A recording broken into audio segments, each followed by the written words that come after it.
अस्सलाम वालेकुम traders. Pakistan stock exchange के वीकली टेक्निकल एनालिसिस के साथ मैं हूं आपका दोस्त, आपका भाई, आपका coach Syed Riyad Hussain. Last week मैंने आप लोगों के साथ अर्ज़ किया था कि ऐसी 100 इंडेक्स का एनालिसिस करते वक्त कि 156 327.61 पॉइंट्स ये एक ऐसा लेवल है जहां से मैं इसको दोबारा सेल देख रहा हूं। अगर आप लास्ट वीक मेरा एनालिसिस नहीं देख सके तो इसी चैनल पर हमारा एनालिसिस अपलोडेड है, आप वो जाकर देखें। मैं इसी खास पॉइंट से केएसई 100 इंडेक्स को गिरता हुआ दिखाई दे रहा था। अभी भी मैं इसमें बेरिश हूँ। केएसई 100 इंडेक्स में कोई बाय के सिग्नल फिलहाल नहीं आ रहे। ओजीडीसी को हर डेली के फोरेज के फेयर वैल्यू गैप से सेल करें।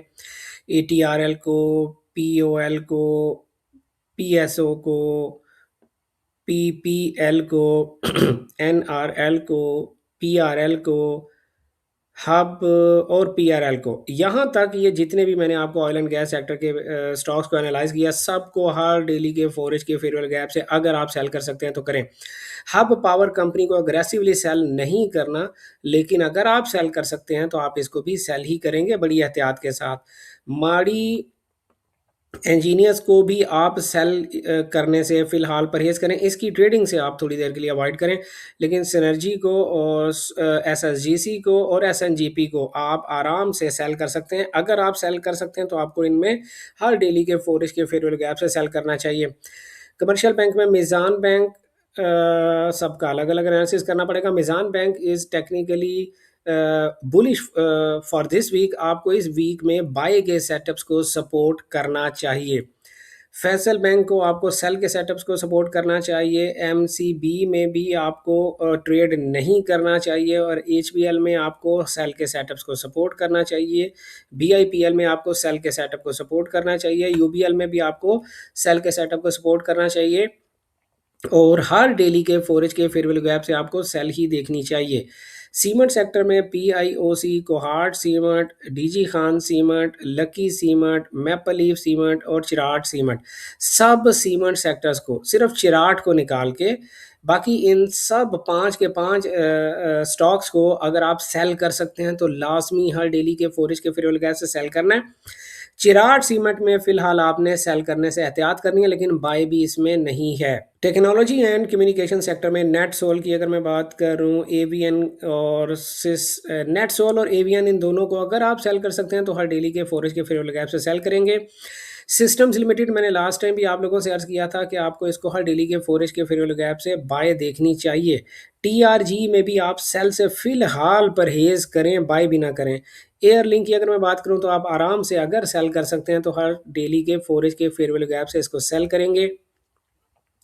फूड एंड पर्सनल केयर में यूनिटी फूड एंड एफएफएल दोनों को हर डेली के फोरेज के फेयरवेल गैप से अगर आप सेल कर सकते हैं तो करेंगे। फर्टिलाइजर सेक्टर में एफएफसी, एंग्रो फर्टिलाइजर, एफएफसी और एंग्रो फर्टिलाइजर अगर आप सेल कर सकते हैं तो हर डेली के फोरेज के फेयरवेल गैप से सेल करेंगे। फातिमा फर्टिलाइजर रिलेटिवली स्ट्रॉन्ग दिखाई दे रहा है। अगर आप इसको बाय के सेटअप आपको कोई मिलते हैं तो आप इसे 142 रुपीज़ तक के लिए बाय देख सकते हैं। ऑटोमोबाइल सेक्टर में एच कार की बात करें, गंधारा ऑटोमोबाइल्स की बात करें, दीवान फारूक की बात करें, मोटर्स लिमिटेड की, SAZDW, MTL और हिनोपाक, सभी में अगर आप सेल कर सकते हैं तो हर डेली के फोरेज के फेयरवेल गैप से सेल करेंगे। कोई बाइंग सेंटीमेंट फिलहाल नहीं है। केमिकल ग्लास एंड सिरेमिक्स में GGL की अगर मैं बात करूं और GGL की अगर मैं बात करूं, दोनों सेल जा रहे हैं। अगर आप सेल कर सकते हैं तो आपको सेल के सेटअप्स को सपोर्ट करना चाहिए। इस वीक में फिलहाल कोई बुलिशनेस दिखाई नहीं दे रही है। फार्मास्यूटिकल सेक्टर में सिटी फार्मास्यूटिकल और सेल कंपनी, दोनों को आपको हर डेली के फोरेज के फेयरवेल गैप से सेल करना चाहिए। अगर आप सेल कर सकते हैं, आपके पास सेलिंग ऑप्शन है तो फिलहाल बाय से परहेज करें। स्टील सेक्टर में मुगल स्टील, अलग अलग करना पड़ेगा। मुगल स्टील जो है भाई वो उसको आप बिल्कुल भी फिलहाल सेल या बाय से परहेज करें, थोड़ी देर के लिए एहतियात कर लें तो बेहतर है। अगर प्राइस वीकली कैंडल 64.71 से नीचे क्लोज कर जाए तो सेल कर लेंगे और अगर प्राइस वीकली कैंडल 77.99 से ऊपर क्लोज कर जाए तो बाय करेंगे। इन बिटवीन प्राइस रेंज में है, कुछ भी ना करें। CSAP जो है उसमें ने ये रिजेक्शन लेने की कोशिश की है, बट अगर आप सेल के सेटअप्स ले सकते हैं तो आपको इसमें फ़िलहाल सेल ही देखनी है। INIL अपने रेजिस्टेंस में दाखिल हो गया है। अगर आप सेल के सेटअप्स देख सकते हैं तो आपको इसमें सेल ही देखनी है। इत्तफाक भी अपनी रेजिस्टेंस से रेजिस्टेंस ले रहा है। अगर आप सेल के सेटअप्स देख सकते हैं, सेल ले सकते हैं, तो फिलहाल आपको इसको सेल देखनी चाहिए, बाय मत देखें। डीसीआर फाइनली मैं आप लोगों से कहूँगा कि जो आप लोगों ने अपनी पोजीशंस यहाँ पर ली थी, लास्ट वीक भी मैंने कहा था कुछ ना कुछ अपनी पोजीशंस क्लोज कर दें। अभी भी मैं आपसे अर्ज़ कर रहा हूँ कि कुछ ना कुछ अपनी पोजीशंस क्लोज कर दें, और अगर फर्दर नेक्स्ट वीक की कैंडल एक सेल कैंडल में क्लोज हो जाती है तो सारी पोजीशंस अपनी क्लोज कर दीजिएगा। मैंने ऐसा करना है, ये कोई फाइनेंशियल एडवाइस या ट्रेडिंग सिग्नल सर्विस नहीं है। मैं ऐसा करूँगा, क्यों?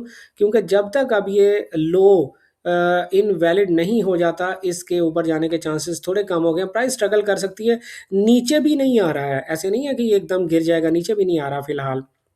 बहरहाल, इतनी डिटेल के साथ अगर आप चार्ट को एनालाइज करना सीखना चाहते हैं, तो स्क्रीन पे दिए गए दी कैम्बिस्ट एकेडमी के व्हाट्सएप नंबर पर कांटेक्ट कर लें 031069000125, और मेरी पर्सनल ट्रेडिंग स्ट्रेटजी के नेक्स्ट बैच में एडमिशन ले सकते हैं। मैं बड़ी डिटेल से आपको ट्रेड करना सिखाऊंगा, चार्ट से बातें करना सिखाऊंगा। ग्लोबल पाकिस्तान लिमिटेड में अब प्राइस 50-50 का शिकार होगी, लेकिन नेक्स्ट वीक अगर आप बाय के सेटअप देख सकते हैं, यानी बाय के सेटअप को सपोर्ट करना फर्स्ट अटेम्प्ट के तौर पे। TAEL सेल के सेटअप सपोर्ट करें, ट्रीट कारपोरेशन सेल के सेटअप सपोर्ट करें, स्पेल में भी आप सेल के सेटअप सपोर्ट करें, और वेव्स में भी आप सेल के सेटअप सपोर्ट करें, यानी हर डेली के 4 के फेयरवेल गैप से आप सेल करें। अगर आपके पास खुद ट्रेडिंग करने का टाइम नहीं है, ट्रेडिंग सीखने का टाइम नहीं है, तो आप हमारी व्हाट्सएप कम्युनिटी भी ज्वाइन कर सकते हैं, लिंक इस वीडियो की डिस्क्रिप्शन में मौजूद है। लेकिन मैं जाते जाते यही कहूँगा कि trading is a highly risky business, सीख कर ट्रेडिंग करनी चाहिए। अपना ढेर सारा ख्याल रखिएगा, दुआओं में याद रखिएगा। गुड लक, हैप्पी ट्रेडिंग, अल्लाह हाफिज़।